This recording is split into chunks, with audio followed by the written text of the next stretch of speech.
Vamos a hablar ahora de las alteraciones del síndrome piramidal. En este caso, ¿qué dijimos que era voluntario o involuntario? El piramidal. Por ejemplo, está recortado antes. La patología, todas las alteraciones que pueden ocurrir en esto, en la vía piramidal, es motora y es voluntaria. La función que es controlar lo que vienen a ser las motoneuronas del sistema segmentario, la va a estimular y al mismo tiempo también la puede inhibir. ¿Ya? La motilidad del tronco y las extremidades van a depender exclusivamente de esta vía. El origen está en los dos tercios superiores del área motora de la corteza cerebral, en lo que se conoce con el nombre de la circunvolución prefrontal. Más o menos estaríamos hablando por aquí es más o menos esta altura. ¿Dónde va a terminar? Va a bajar y vienen hacia las astas anteriores de la médula. Eso en la porción motora. No se olviden, adelante ¿qué es? Motora, y atrás ¿qué es? Sensible. ¿Listo? Bien. Más o menos es esta. Ajá, específica. Miren, no todas las fibras, miren ustedes, de la vía piramidal provienen de las células de B, es decir, de la corteza. Puesto que en la cápsula interna se van a encontrar, miren, más de 1 millón de fibras, mientras que solo existen 36.000 células de B en la corteza. Bueno, estos son números exactos, no como lo decía García Linera, ¿verdad? Estos son números exactos. Además, dice lo que va a suceder. Se van a anexar fibras. Vamos a ir al cuadro anterior, donde demostraba las áreas. En la anterior diapositiva existen las áreas. A esta, aparte ya de la cantidad que tenemos, se van a anexar otras fibras. ¿De qué área? De la área 6, de la área 8, la área 3, 1 y 2, que son las sensitivas, y del área 5. El 30% más o menos nace de la corteza motora primaria y el otro 30% nace de las áreas premotoras. Y el 40% restante los hace las áreas somatosensitivas, por detrás del surco central.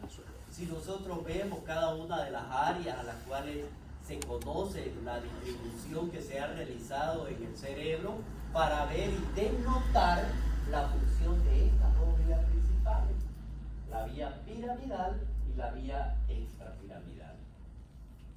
Y si nosotros seguimos viendo, ya, la vía piramidal cruzada, o también se la conoce como la córtico-espinal, si nosotros hablamos de neuronas en este caso, dentro de este cuadro principal vamos a conocer a una que se la conoce como la segunda neurona. Ojo, la neurona motora inferior o periférica, el cuerpo neural que está ubicada en el asta anterior de la médula espinal y corresponde a la motoneurona alfa.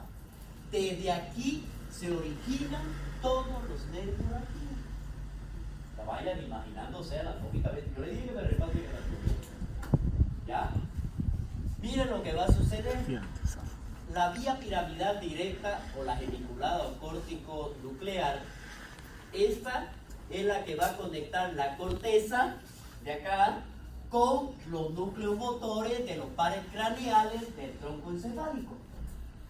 ¿Se acuerdan que los núcleos craneales, mejor dicho, los pares craneales tienen origen aparente y orígenes reales? Bueno, dice que aquí se van a tener que juntar. ¿Se acuerdan que en una oportunidad le dije que todo el sistema nervioso tiene sus conexiones para que realicemos una o más funciones? Si una de ellas falla, no realizamos esa función. Es la conexión de múltiples fibras. Yo le dije que se parecían a la conexión que se hacía a la gota para comunicarse teléfono.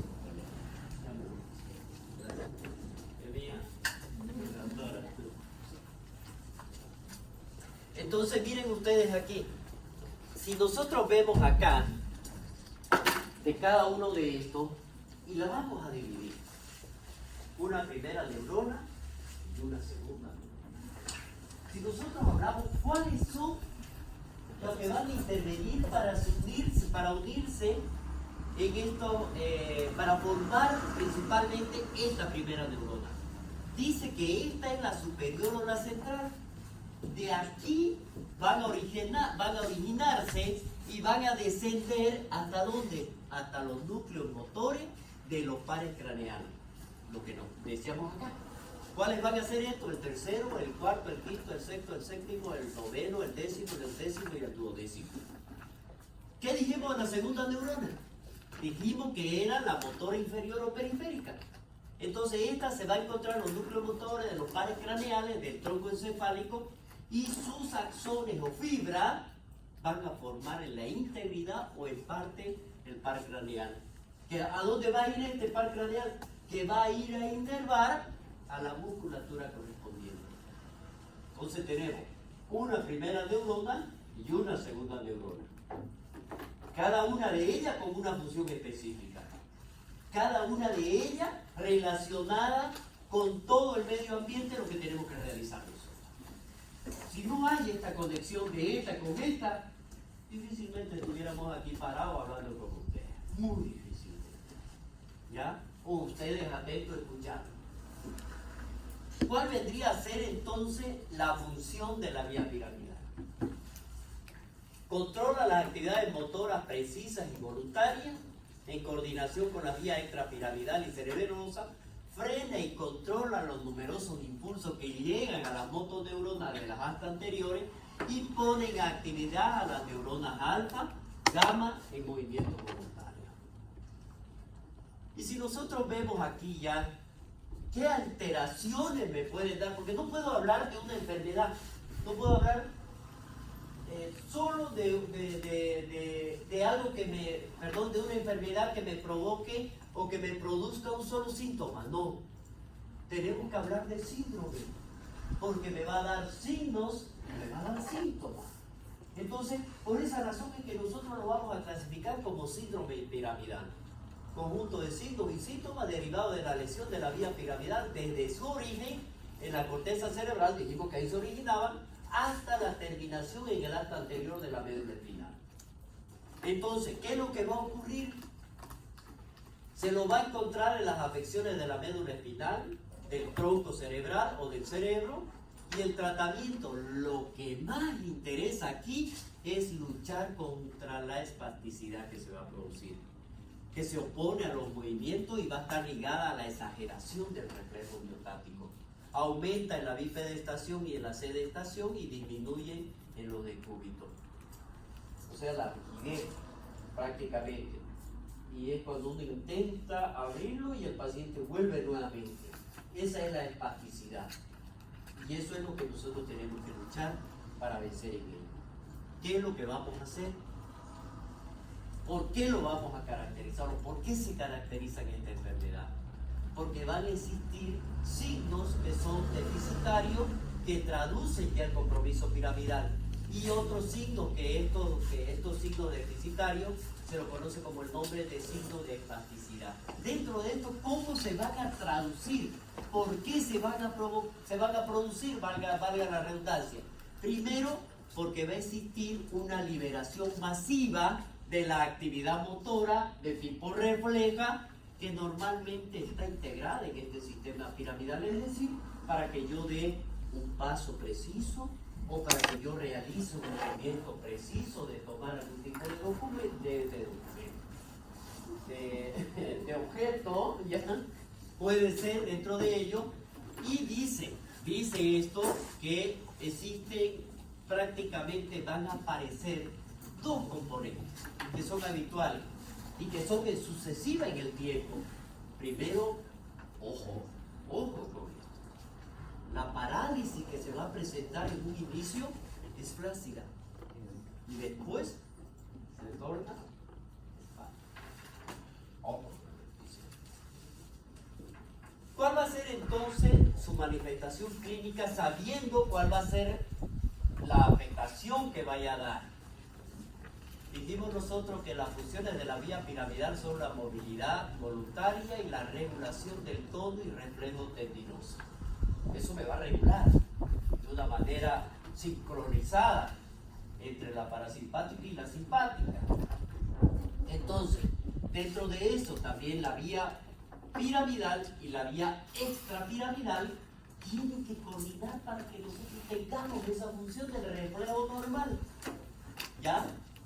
El síndrome piramidal entonces se destaca, primero, por una parálisis o paresia de los músculos inervados por las neuronas de los pares craneales, de las astas anteriores, de la médula, situado por debajo de la lesión. Hay abolición de los reflejos superficiales, cuyo centro se refleja o el reflejo se localiza por debajo de la lesión. Hay hipertonía de los músculos, hay exaltación de los reflejos profundos, el centro del reflejo está situado por debajo de la lesión, y la presencia de clonus y de reflejos patológicos. Y aquí vamos a tener nosotros el Babinski, el Gordon, el Oppenheim y el signo de navaja. Para que nosotros podamos reconocer este síndrome piramidal, existe una triada que lo vamos a conocer como la triada del pirámide ¿Ya? ¿Cuál sería? La empaticidad, el clonus y Babinski. Eso es. Entonces, si yo tengo esta triada, lo más probable que mi paciente tenga un síndrome, en este caso de pirámide, por alteración del mismo. Es este que hace así. El paciente uno realiza este movimiento y el paciente hace así, ya que lo vamos a ver. Las alteraciones de la vía piramidal, en cambio el otro es de la rueda dentada, hace esto. ¿Ya? No es cuando hacen los movimientos más específicos. La mioclonía, por ejemplo, es cuando el movimiento es más fino de los músculos. Y el clonus es cuando hace esto. Hay contracción mayor. Y es el conjunto. La alteración de la vía piramidal, la córtico-espinal y la córtico-nuclear en el encéfalo, que va a provocar la hemiplegia, parálisis facial central, desviación conjugada hacia el lado de la lesión. Los ojos miran hacia la lesión del cerebro o evitan mirar la hemiplegia. Es decir, a este lado está, así. Entonces el paciente hace esta, a este lado está su movimiento. Y los clonus que se puedan presentar a nivel de movimientos musculares, hace esto el paciente, pero mueve el grupo muscular a ese lado, ya como tratando de evitar. Pero miren ustedes, si la interrupción piramidal es brusca, entonces el estado transitorio de hipotonía y arreflexia tendinosa. Si se produce durante días o semanas, hay hemiplegia espástica con hipertonía y navaja, hay hiperreflexia tendinosa, signo de Babinski positivo, las alteraciones de la postura, flexión, aducción de las extremidades superiores, extensión de la extremidad inferior, pie en equino, los reflejos superficiales, tanto el cutáneo, abdominal y cremateriano, van a estar presentes. Están, en este caso, si hablamos de disminución e inclusive abolido, para pensar de que mi paciente tiene alterado este sector. Entonces, si nosotros vemos que nuestro paciente con este tipo de reflejo dentro de las alteraciones de la postura, que ya me están dando esa manifestación clínica, entonces me tendría que corresponder a realizar un estudio mayor. Y para eso nosotros hablamos de las características generales. La fase flácida, parálisis, predomina en los músculos extensores, tanto el miembro superior como el miembro inferior a nivel de los flexores. Afecta más a los músculos voltivos, a los que tienen el movimiento más fino del miembro superior. Parálisis flácida, hipotonía, abolición de los reflejos osteotendinosos y cutáneos abdominales y presente el signo de Babinski de Foster. Si la lesión es unilateral y por encima de la decruzación vulvar, es decir, del entrecruce, la parálisis va a ser contralateral, del otro lado, dependiendo si está por acá, por encima, y si es, como dice ahí, está por encima de la decruzación, entonces es contralateral. ¿Por qué? Porque si se me lesiona acá, no se olviden así, el entrecruzamiento me lesiona aquí, entonces, ¿dónde va a ser mi alteración? Y está en el lado derecho, va a ser en el lado izquierdo, porque me ha entrecruzado. Si es por debajo, entonces va a ser homolateral. ¿Ya? Eso es lo que dice. Si la lesión radica por debajo de la cabeza, será homolateral, porque la mayoría de las fibras piramidales se cruzan. La fase hepática se produce una contractura piramidal o estado hepático por la exageración del reflejo miotático. Y aquí vamos a ver, ¿no?, qué es lo que va a existir con esto. Primero, hay una hipertonía de las fibras musculares, que son las que se van a unir a nivel de este tipo de fusión, que van a liberar o que van a ser liberados por el sistema piramidal. Esta contractura, miren ustedes, son de los músculos volitivos, con predominio de los flexores y extensores, de los flexores para superior y de extensores para inferior. Hay hiperreflexia tendinosa, hay clonus, hay sincinesia, marcha en guadaña. El paciente camina así. Ese es. Usted lo ve caminar así, ojo, cuidado con eso. Ya, si el paciente camina de esta manera, conoce la voz, no es verdad. Ya ve con el que se corta rojo, se corta los chinos, ya, agarra y corta. Entonces es casi semejante, porque el brazo tiene también una posición especial. Entonces es como si arrastrara con la cadera, tratara de llevar el miembro para caminar. Da el paso y hace exactamente lo mismo. ¿Ya? Ese es el de guadaña o el de la voz. Es lo que realiza. La altura lesional, en este caso en la corteza cerebral, si es unilateral, hay hemiplegia, crisis comerciales de tipo Bravier o jansoniana, trastorno sensitivo, trastorno del lenguaje, trastorno de la visión, y si es bilateral, por ejemplo, si es por un tumor de la línea media que comprime los dos lóbulos paracentrales, entonces la parálisis va a ser bilateral. Si es la cápsula interna, por causa vascular, es rara que sea por tumor, hay hemiplegia total, proporcional, y pura generalmente, no, porque se asocia ya con trastorno sensitivo, cuando el compromiso es el tálamo. Y si es en el tronco cerebral, entonces la hemiplegia es alterna, porque aquí en este caso el síndrome piramidal sería contralateral a la lesión, se va a asociar a una parálisis de tipo periférico del nervio craneano, que va a ser homolateral en este caso de la lesión, y que en esta va a estar ligada específicamente a una destrucción del núcleo de origen del nervio craneano, es decir, en su trayecto intraparenquimal. Entonces no se olviden las uniones que están teniendo arriba, con quién se están funcionando. Ya por eso dice aquí, cuando es a nivel del tronco. La exploración sistémica del sistema motor, en este caso lo que tendríamos que realizar es un interrogatorio: dolor, parálisis, lesiones de piel, ejercicio, técnicas semiológicas, reflexión, ver la actitud del miembro, piel, lesiones, relieve óseo, la palpación, hueso, articulaciones, temperatura, percusión, reflejos y maniobras especiales, la de Sanguine y la de Barré, que son las que nos van a indicar prácticamente. Los requisitos para realizar la exploración: bueno, primero tener un paciente, un buen ambiente y el examinador. Elemento a valorar en la exploración del sistema: tono muscular, ojo, trofismo, motilidad, tasia o coordinación muscular, fuerza muscular y reflejos superficiales y profundos. No son bien las alteraciones que está teniendo. La diferencia entre una lesión de una motoneurona superior y una inferior: miren, si es superior, el tono muscular hay hipertonía, y si es inferior hay atonía. Si es trofismo, en este caso, no hay atrofia o leve en la superior y hay atrofia en la inferior. El reflejo, aquí hay hiperreflexia y aquí hay areflexia. Y la motilidad, aquí hay una parálisis polimuscular y aquí es el músculo que está aislado. Y eso va a depender, ¿no? Porque si nosotros realizamos una diferencia semiológica de la parálisis de la motoneurona superior e inferior, miren ustedes, de la lesión de la neurona motora superior, de la parálisis córtico-espinal y la parálisis espinomuscular, eso es del inferior. Entonces, la lesión en cualquier punto de la vía piramidal puede ser en cualquiera, y aquí hay en el asta anterior, el inferior, tiene que ser. Abarca mucho músculo y es polimuscular, nunca mononuclear, dijimos en la córtico-espinal, en la superior. pero aquí sí me puede abarcar.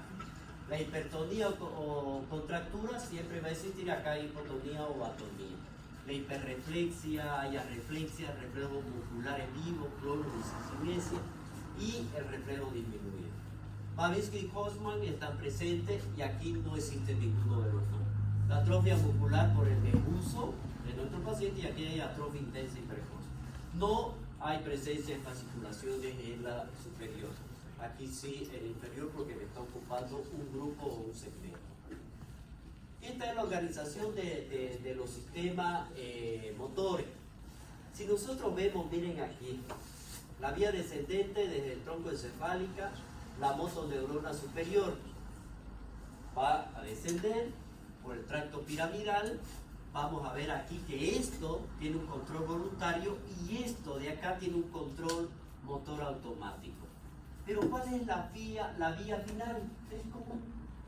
¿No es verdad? Para ambas es común.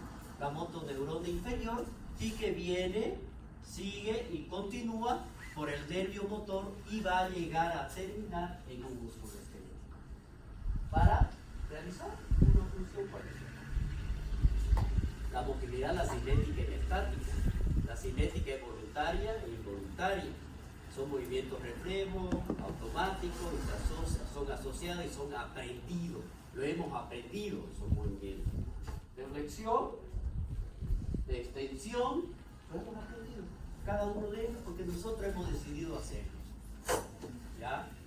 La estática, la fijación, aparato ejecutor, motoneurona periférica, daño siempre causa un déficit, y el incitador, en este caso, la motilidad voluntaria. Sistema piramidal, involuntaria extrapiramidal, daño causa déficit y exacerbación. Es una multiplicidad de incitaciones que van a ocurrir dependiendo del daño y a qué altura de la médula espinal va a ser el daño. El encéfalo, aquí nosotros vamos a determinar, ¿no? Córtico espinal, córtico nuclear, hacia dónde baja, el córtico nuclear hacia el tronco cerebral y el córtico espinal viene a la médula y termina en un núcleo motor. Ambos terminan en el núcleo motor. Si existiera la lesión a este nivel o si existiera un daño a cualquiera de estos dos núcleos, voy a tener una lesión y por lo tanto una manifestación clínica exclusiva a nivel del encéfalo. ¿Y qué me va a dar? Voy a tener hemiplegia, voy a tener parálisis facial central, desviación conjugada de la mirada, de la cabeza hacia la lesión. Ojos, evita mirar la hemiplegia. ¿Qué es lo que pasa? En el córtico espinal, signo de motoneurona superior, las lesiones, parálisis por encima de la neutralización, existe parálisis contralateral, por debajo, parálisis ipsilateral del sitio de la lesión y la espasticidad y la hiperreflexia. Donde tenemos Babinski y Clon. El córtico nuclear no llega a la médula espinal, las lesiones que me van a dar van a ser parálisis, en este caso del músculo que va a estar inervado por el núcleo craneal. Estamos hablando que corresponde. A eso se lo va a conocer como la parálisis pseudopulmonar. ¿Ya? Cuando la lesión es en la segunda neurona o neurona motora inferior, ya es en la médula espinal, entonces me va a dar una cuadriplegia o tetraplegia o paraplegia. El nivel que me va a afectar es el sensitivo, el globo vesical por parálisis flácida de la vejiga y retención fecal y puede llegar a 8 pestillas. ¿Ya?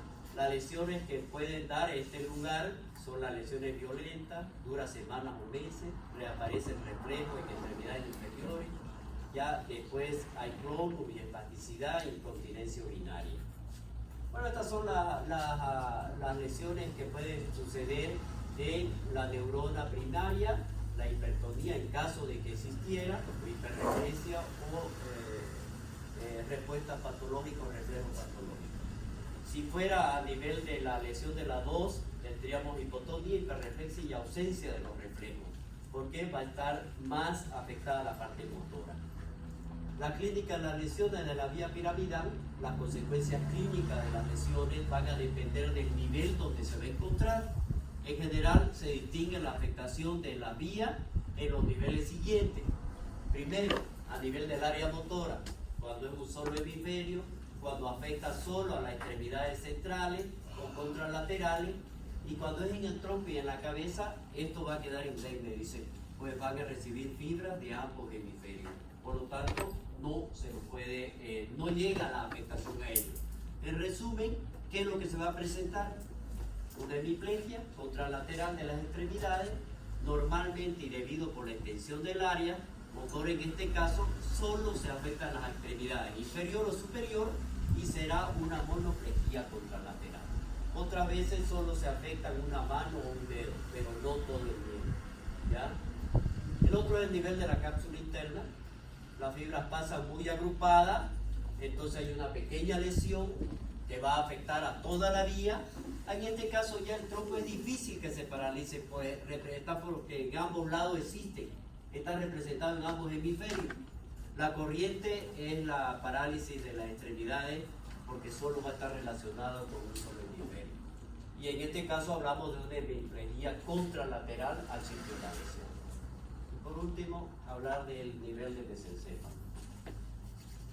¿Qué es? En el caso del mesencéfalo hay hemiplegia contralateral acompañada de parálisis colaterales de la musculatura intrínseca del ojo, porque existe una proximidad con el núcleo del motor ocular común o tercer par, y aparece el síndrome de Weber. Si nosotros hablamos del nivel de la protuberancia, miren ustedes aquí los núcleos, aquí ya producen una disociación de la vía piramidal.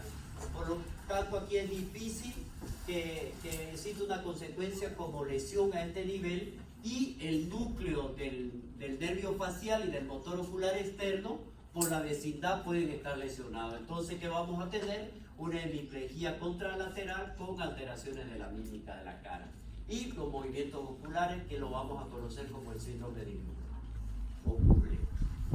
A nivel del bulbo hay hemiplegia contralateral y por vecindad del 12º par y parálisis del opúsculo de la lengua, que lo vamos a conocer como el síndrome de Jackson. Y estos son de cada uno de ellos lo que hemos hablado y a qué nivel pueden ocurrir.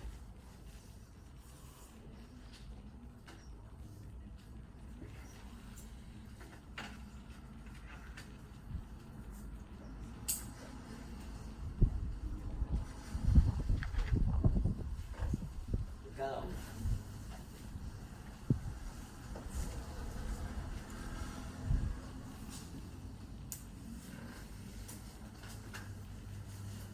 La lesión de la decruzación piramidal, en este caso de los miembros inferiores, decruzan antes la densidad de los miembros superiores. Entonces, según esta fibra de los miembros inferiores va a quedar externa a la fibra de los miembros superiores. Entonces, aquí nosotros vamos a ver a qué nivel se mostraría la lesión y las consecuencias de cada uno. Miren, aquí estaría el miembro superior y el miembro inferior a este nivel. Por lo tanto, una está encima de la otra, y entonces eso va a depender del tipo de lesión que pueda causar. Bueno, esto es más o menos lo que ocurre. ¿Dónde van a estar en la decruzación? Si la lesión es a ese nivel, voy a tener paraplegia. Si la lesión es a este nivel, es decir, por debajo, voy a tener la paraplegia en miembros superiores, complejía braquial en este caso, y la contralateral que puede existir en cada uno de miembros cruzada, ¿ya? La medular de la vía piramidal, con la disociación de la vía piramidal directa y cruzada, no afectan a la totalidad de la vía. Pero si se lesiona el fascículo, aquí ya va a haber parálisis de los músculos inervados por debajo de la lesión. Aquí es posible que exista una recuperación de la funcionalidad de la extremidad que esté afectada. De la motoneurona, la poliomielitis, hay parálisis con pérdida del tono muscular, hay hipotonía, hay arreflexia, hay atrofia y hay la parálisis plácida. La hemiplegia se la clasifica por su causa, puede ser orgánica funcional, por su semiología directa y alterna, por su tono muscular plácida y espástica y por su topografía cortical, subcortical, dependiendo del lugar donde se vaya a encontrar. Y esto es de cada uno de ellos, porque se puede presentar la hemiplegia de acuerdo a la lesión que vayan a tener.